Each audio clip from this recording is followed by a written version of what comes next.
আমি নবী করিম সাল্লাল্লাহু আলাইহি সাল্লামকে জিজ্ঞাসা করলাম, ইয়া রাসূলুল্লাহ, লাম আরাকা তাসুমু শাহরাম মিনাশ শুহুর মা তাসুমু শাবান। তিনি নবী সাল্লাল্লাহু আলাইহি সাল্লামকে জিজ্ঞাসা করেছেন, হে আল্লাহর রাসূল, শাবান মাস শুরু হলে আপনি যত নফল সিয়াম রাখেন অন্য কোন মাসে এত নফল সিয়াম রাখেন না, কারণ কি? নবী করিম সাল্লাল্লাহু আলাইহি সাল্লাম তখন দুটি কারণ বলেছেন। কয়টি কারণ বলেছেন? নাম্বার 1, ক্বালা যাকা শাহরুন ইয়াগফুলুন নাসু বাইনা রাজাব ওয়া রমাদান। তিনি বললেন যে আমি এই মাসে নফল রোজা বেশি রাখি, তার প্রথম কারণ হলো এই শাবান মাসের পরের মাসটা কোন মাস? রমাদান। আর শাবান মাসের আগের মাসটা কোনটা? রজব। তাহলে শাবান মাসের একদিকে আছে সম্মানিত 4 মাসের একটা রজব, আর শাবান মাসের শেষের দিকে আছে বছরের শ্রেষ্ঠ মাস রমাদান। তাহলে একদিকে রমজান মাস, আরেকদিকে রজব মাস। একটা হলো বছরের শ্রেষ্ঠ মাস, আরেকটা হলো সম্মানিত 4 মাসের এক মাস। তো রজব মাসের প্রতি মানুষ সম্মান প্রদর্শন করে, ইমানদাররা যেহেতু আল্লাহ সম্মান দিয়েছেন। আর রমাদান তো শ্রেষ্ঠ মাস, মানুষ ইবাদত বন্দেগী করার চেষ্টা করে। মাঝে পড়ে এই শাবান মাসটায় মানুষ অবহেলা করে কাটায় দেয়, যে ঠিক আছে সব তো আমল রমজান আসলে করবই, কোরআন তেলাওয়াত তো শুরু করবই, তাহাজ্জুদ তেলাওয়াত তো করব, দোয়া দুরূদ তো করবই, সিয়াম পালন তো রমজান আসলে করবই, দান সাদকা তো রমজান আসলে দেবই। এই মাসটাতে আর কিছু করা হয় না, ওই রমজানের জন্য বসে থাকে। আর এদিকে রজবে একটু মর্যাদা দেয়। এই মাসটা না সম্মানিত মাস, আবার না রমজান মাস। এই জন্য এই মাসে মানুষ অবহেলায় সময় কাটায়, উদাসীন থাকে, বিশেষভাবে আমল ইবাদতে মগ্ন হয় না। এই জন্য নবী সাল্লাল্লাহু আলাইহি সাল্লাম বলেছেন, আমি এই টাইমে বেশি করে নফল রোজা রাখি। কারণ যেই সময়টাতে মানুষ গাফেল থাকে, উদাসীন থাকে, কেউ ইবাদত করে না, ওই সময়টাতে ইবাদতের আলাদা তাৎপর্য আছে, আলাদা গুরুত্ব আছে।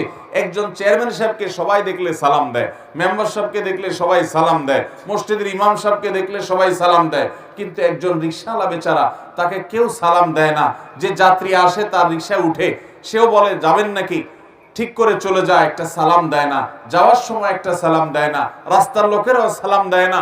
আপনি চিন্তা করলেন, এই রিকশাওয়ালা মুরব্বী বা রিকশাওয়ালা ভাই বা চাচা, এই লোকটাকে কেউ সালাম দেয় না। আপনি শুধুমাত্র এই লোকটাকে সালাম যেহেতু কেউ দেয় না, সেজন্য আপনি সালাম দিয়ে এটাকে জিন্দা করতে চাচ্ছেন। সেজন্য গিয়ে তাকে লম্বা করে একটা সালাম দিলেন, একটু মুসাফা করে আসলেন। শুধুমাত্র এই জায়গায় নবীজির সুন্নতের আমল নাই, সালাম নাই, আপনি সেটাকে জিন্দা করার জন্য যেটা কেউ করে না সেটা আপনি করার চেষ্টা করলেন। এর কারণে অন্য যে কোনো সাধারণ মানুষকে সালাম দেওয়ার চাইতে এই অবহেলিত জায়গায় সালাম দিলে সওয়াব একটু বেশি হবে। ভোর রাতে সবাই ঘুমিয়ে থাকে, সবাই অলসভাবে সময় কাটায়। আল্লাহর যে বান্দারা এই টাইমে উঠে তাহাজ্জুদের নামাজে দাঁড়িয়ে যায়, চোখের পানি ফেলে আল্লাহর কাছে দোয়া করে, তার সে দোয়া, তার সে ইবাদত, তার সে রোনাজারি, তার যে কান্নাকাটি, তার সে ভালো কাজ, যেহেতু সবাই নাক টেনে ঘুমায়, অলসভাবে ঘুমে থাকে, এই সময় সে ইবাদত করে। এই জন্য ওই সময়ের ঘুমটা আল্লাহ রাব্বুল আলামিনের কাছে, ওই সময়ের ইবাদতটা, নেকামলটা আল্লাহ রাব্বুল আলামিনের কাছে অন্য সময় যখন সবাই ইবাদত করে ওই টাইমের চাইতে সবাই অবহেলিত থাকে, ওই টাইমের ইবাদতের গুরুত্ব অনেক বেশি। এই জন্য নবী সাল্লাল্লাহু আলাইহি সাল্লাম শাবান মাসে বেশি বেশি নফল রোজা রাখতেন, কারণ এই মাসে মানুষ উদাসীন থাকে, ইবাদত বন্দেগী অনেকে করে না। এই জন্য তিনি বেশি করে নফল রোজা রাখতেন। এটা হলো একটা কারণ।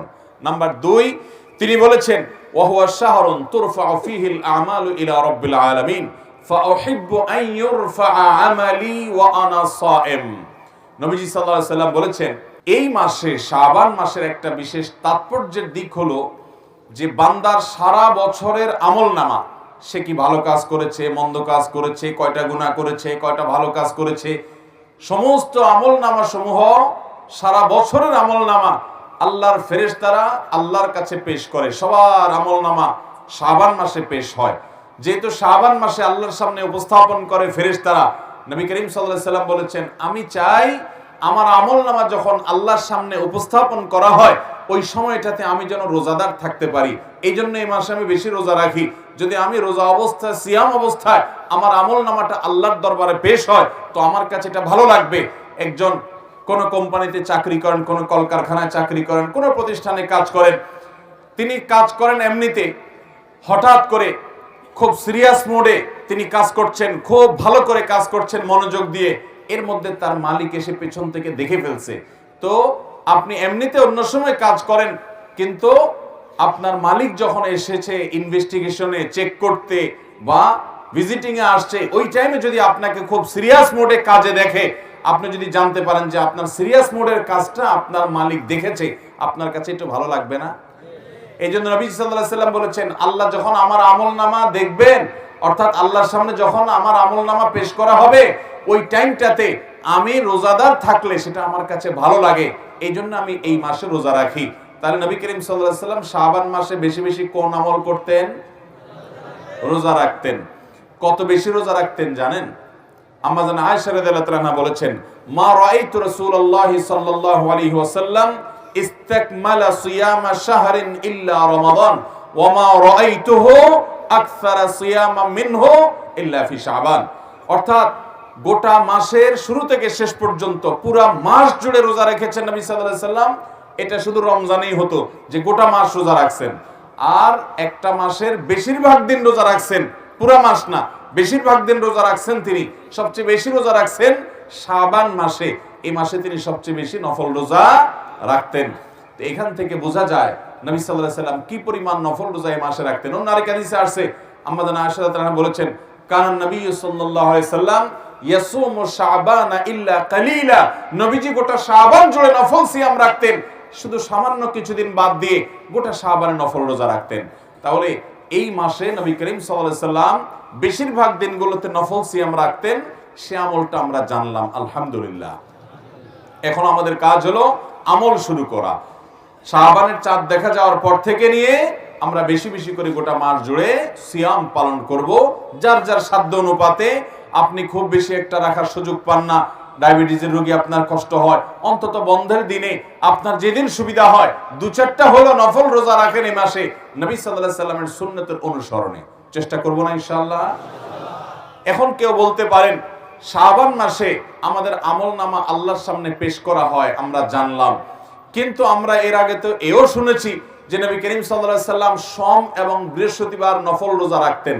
এবং কেন তিনি ওই দিন রোজা রাখতেন জিজ্ঞাসা করা হয়েছে, তখন জবাবে তিনি বলেছেন, বিশেষ করে সোমবার সম্পর্কে বলেছেন, সহিহ মুসলিমের হাদিসে আসছে যে ওই দিন যাকা ইয়াউমুন ওয়ালিদতু ফীহি, এই দিন আমার জন্ম হয়েছে, সেজন্য আমি রোজা রাখি। তার নবী সাল্লাল্লাহু আলাইহি ওয়াসাল্লাম তার জন্মের দিনে রোজা রেখেছেন, আর আমরা জন্মের দিনে আরো বেশি করে খাই। নবী করিম সাল্লাল্লাহু আলাইহি ওয়াসাল্লাম সোম বৃহস্পতিবার সিয়াম পালন করেছেন। কেন করেছেন জিজ্ঞাসা করা হয়েছে, আরেকটি কারণ তিনি বলেছেন যে এই 2 দিনে বান্দার আমলনামা আল্লাহর সামনে উপস্থাপিত হয়। এখন কথা হলো, শাবান মাসে আমলনামা উপস্থাপিত হয়, আবার সোম বৃহস্পতিবার আমলনামা উপস্থাপিত হয়, আমলনামা কয়বার উপস্থাপিত হয়? এর উত্তর হলো, আমাদের আমলনামা, আমাদের সমস্ত ভালো কাজ, ভাইরা আমার, এমন একটা ভালো কাজ কিংবা এমন কোন মন্দ কাজ নাই যেটা আল্লাহ রাব্বুল আলামিন ফেরেশতারা লিপিবদ্ধ করেন না, যেটা রেকর্ড হয় না, যেটার হয় পুরস্কার নয় তিরস্কারের মুখোমুখি আমাদেরকে হতে হবে না, এমন একটা মুহূর্ত নাই। আল্লাহর সামনে দাঁড়াতে হবে, সবগুলো হিসাব করা হচ্ছে এবং আল্লাহ তাআলা সবগুলো আমাদের সামনে প্রকাশ করবেন কিয়ামতে। তো প্রতিটা মানুষের তার আমলনামা সমূহকে আল্লাহর সামনে 3টা ধাপে পেশ করা হয়, উপস্থাপন করা হয়।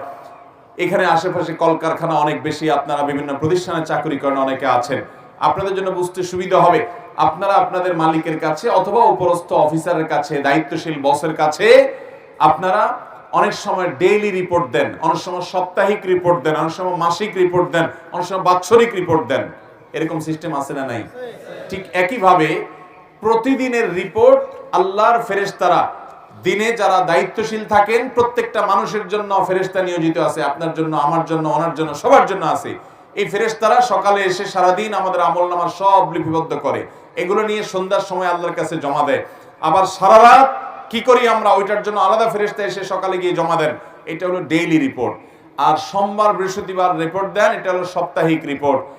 আর আমাদের সারা বছরের আমলনামা জমা দেওয়া হয় শাবান মাসে, এটা হলো আমাদের বাৎসরিক রিপোর্ট। তাহলে রিপোর্ট মোট কয়বার জমা দেওয়া হয়? একবার হলো দৈনিক, আরেকটা হলো সাপ্তাহিক, আরেকটা হলো বাৎসরিক। আল্লাহর কাছে আমাদের আমলনামার হিসাব দেওয়া হয়।